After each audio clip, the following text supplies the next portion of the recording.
ठीक है, आज का हमारा टॉपिक है रेशो। हेलो, ठीक है। तो बहुत सारी बातें और बहुत सारे मसले हल करना हम सीखेंगे आज रेशो में, ठीक है। तो रेशो दरअसल क्या है? दो नंबर्स के दरमियान रिलेशन, दो नंबर्स के दरमियान रिलेशन। जैसे मैं बोलूं एक नंबर है 2 और एक नंबर है 4, क्या रेशो है दोनों में? जो 4 है वो 2 का डबल है, 2 गुना। एक नंबर है 5, एक नंबर है 15, एक नंबर है 5 और एक नंबर है 15। रेशो का निशान ये होता है। इसका मतलब है हमें इन दोनों के दरमियान ताल्लुक मालूम करना है। कौन सा ताल्लुक? सिंगल का, डबल का। समझ में आ रही बात? तो इसमें क्या ताल्लुक बना? ये 1 है और ये 3 है, तो हम बोलेंगे इनमें 1 और 3 की रेशो है कि अगर ये सिंगल है तो ये इसका 3 गुना है। ये समझ में आ गई बात आपको या नहीं आ गई? ठीक है। तो रेशो का मतलब होता है दो नंबर्स के दरमियान रिलेशन, ठीक है।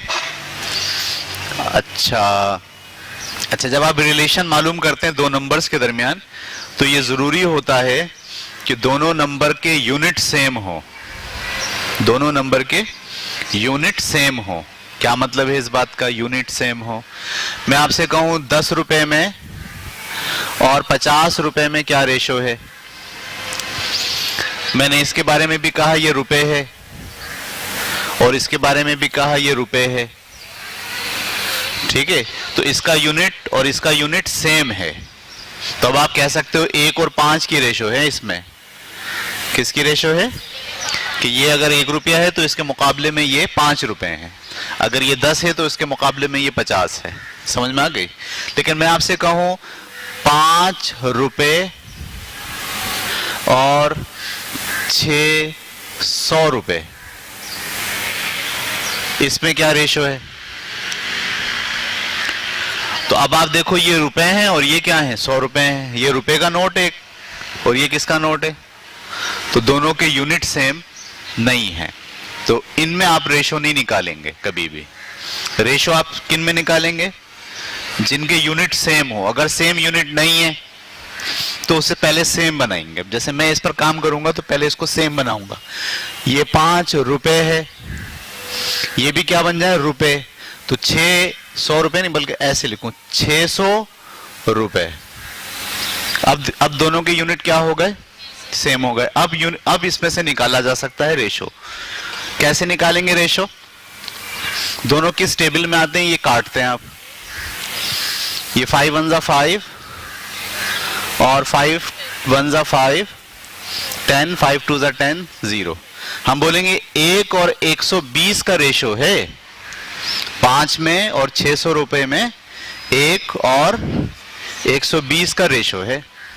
ये अगर 1 रुपया है तो उसके मुकाबले में वो 120 रुपए है। ये बात समझ में आ गई आपको? तो रेशो क्या होती है? दो नंबर्स के दरमियान ताल्लुक, रिलेशन।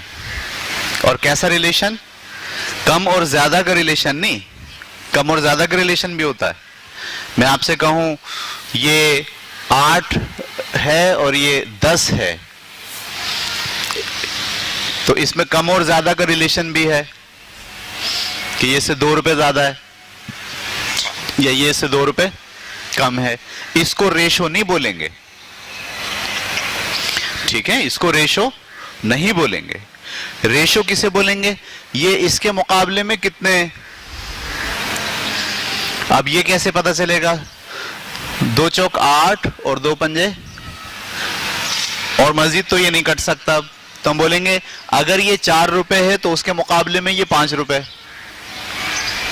अगर ये 4 रुपए है तो उसके मुकाबले में ये 5 रुपए है। सही। और अगर 1 का कॉन्सेप्ट लेकर आए तो मैं इसको भी 4 से तकसीम कर दूं, इसको भी 4 से तकसीम कर दूं, ये हो गया 1।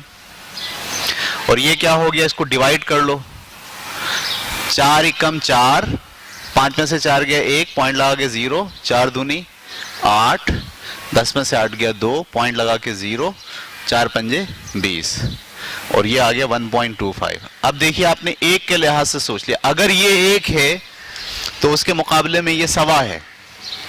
1.25 का मतलब क्या होता है? सवा, 1 रुपया और वो 25 पैसे। ये समझ में आ गई? यानी जब आप रिलेशन देख रहे हैं तो देख रहे हैं गुना का, कि इसके मुकाबले में कितने गुना है, इसके मुकाबले में कितना ज्यादा है नहीं। अगर हम बोलेंगे 8 10 के मुकाबले में कितना कम है, आप बोलेंगे 2 कम है, ये रेशो नहीं है, बल्कि इसके मुकाबले में कितने गुना है, इसको आप क्या कहते हैं? रेशो। ये समझ में आ गई बात आपको? गुड।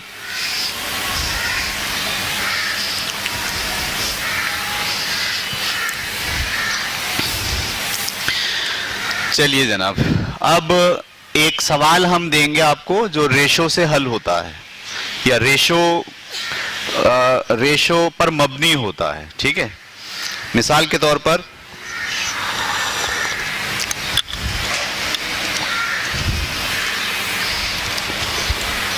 मैं सवाल लिख रहा हूं बोर्ड पे, आप तवज्जो से देखें। मेरे पास 160 रुपए हैं। ये रकम मैंने 3 अफराद में तकसीम की।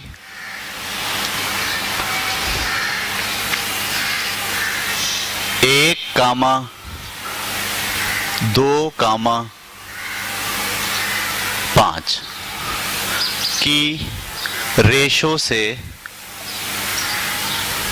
तकसीम की।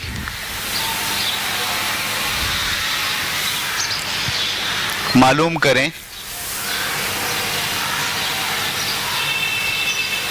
हर एक को कितनी रकम मिलेगी।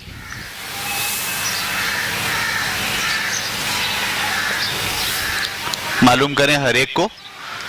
अच्छा, सवाल क्या है? सवाल है मेरे पास 160 रुपए हैं और 3 लोग हैं। एक का नाम है, फर्ज करो, काशिफ, एक का नाम है आबिद, एक का नाम है अशरफ। इन तीनों को बांटना है। किस तरह बांटना है? काशिफ को 1 रुपए मिले, आबिद को 2 रुपए मिले और अशरफ को 5 रुपए मिले। ऐसे बांटना है। यानी मैं अगर खुले करा के रख लूं और तीनों बच्चों को सामने बिठा दूं, आबिद को, अशरफ को और काशिफ को, आबिद को कितने दूं? 1 रुपया। आबिद को कितने दूं? 2 रुपए। और अशरफ को कितने दूं? 5 रुपए। 1 रुपया दिया, 2 रुपए दिए, 5 रुपए दिए, फिर पलटा, फिर 1 रुपया दिया, 2 रुपए दिए और 5 रुपए दिए, फिर पलटा, 1 रुपया दिया, 2 रुपए दिए, 5 रुपए दिए, फिर पलटा। ऐसे देते देते मैंने वो 160 रुपए पूरे खत्म कर दिए। ये समझ में आ रही है? तो अब बताओ कि काशिफ को कितने मिले, आबिद को कितने मिले और अशरफ को कितने मिले। ये है सवाल। सवाल समझ में आ गया? अब इसको हल कैसे करते हैं देखो। इसको हल ऐसे करते हैं, आप सबसे पहले लिखते हैं कुल रकम। कुल रकम कितनी है? 160। फिर आप लिखते हैं रेशो, उर्दू में निस्बत बोलते हैं इसको। कितने लोगों में रेशो है? 3 लोगों में। एक का नाम क्या है? Kashif, ratio Abid, ratio Ashraf. काशिफ को कितने देने हैं? 1 रुपया। आबिद को कितने देने हैं? 2 रुपए। और अशरफ को कितने देने हैं? 5 रुपए। इसको क्या बोलते हैं? रेशो। सही है। उसके बाद हम निकालते हैं sum of ratio. Sum of ratio, इनको जमा करके 5 और 2 7, 7 और 1 8। इसके बाद अब हमें सबका अलग अलग हिस्सा निकालना है। पहले किसका हिस्सा निकालेंगे? काशिफ का हिस्सा। काशिफ का कैसे निकालेंगे? काशिफ की रेशो कितनी है? 1। काशिफ की रेशो कितनी है और टोटल रेशो कितनी है 8। इसको नीचे लिखेंगे, यानी 8 में से 1 काशिफ को देना है, 8 में से 2 आबिद को देना है और 8 में से 5 अशरफ को देना है। तो 160 में से कितने देंगे? ये यूनिट मेथड हो गया। 8 में से अगर 1 दे रहे हैं तो 100 में से कितने देंगे? तो 100 नहीं बल्कि कितने हैं, गलत लिखा ना मैंने, 160। तो 8 एकम 8, 8 दूनी 16, 20, 20 एकम 20। काशिफ को कितने रुपए मिलेंगे? 20 रुपए। उसके बाद किसको देना है? आबिद का हिस्सा। आबिद का हिस्सा, आबिद का हिस्सा कितना है? 2। रेशो कितनी है आबिद की? 2। और टोटल रेशो कितनी है? 8। नीचे 8 लिखेंगे, मल्टीप्लाई किससे करेंगे? 160 से। तो 8 1 जा 8, 8 2 जा 16, 20, 20 दूनी 40। ठीक है, तो आबिद को कितने मिले? वैसे ही नजर आ रहा है, उसको अगर 1 मिलेगा तो उसको 2 मिलेगा, इसका मतलब जितने उसको मिलेंगे उससे डबल। ऐसे ही है ना? आपका क्या ख्याल है, अशरफ को कितने मिलने चाहिए? 100 रुपए। कैसे पता चला? अगर काशिफ को 1 रुपया मिल रहा है तो उसके मुकाबले में वो 5 गुना ज्यादा है, तो 20 का 5 गुना ज्यादा क्या होता है? 100 होता है। हम किसका हिस्सा निकाल रहे हैं अब? अशरफ का हिस्सा। अशरफ का हिस्सा, अशरफ का हिस्सा कितना है टोटल? 5। नीचे क्या लिखेंगे? 8। मल्टीप्लाई किससे करेंगे? 160 से। 8 1 जा 8, 8 2 जा 16, 20 पंजे 100। ठीक है, अब आपको चेक करने के लिए इसको जमा करना चाहिए। ये जमा होके कितने होने चाहिए? 160। तो हो रहे हैं 160। समझ में आ गई बात आपको या नहीं आ गई? इसे उतारें, रोक दो।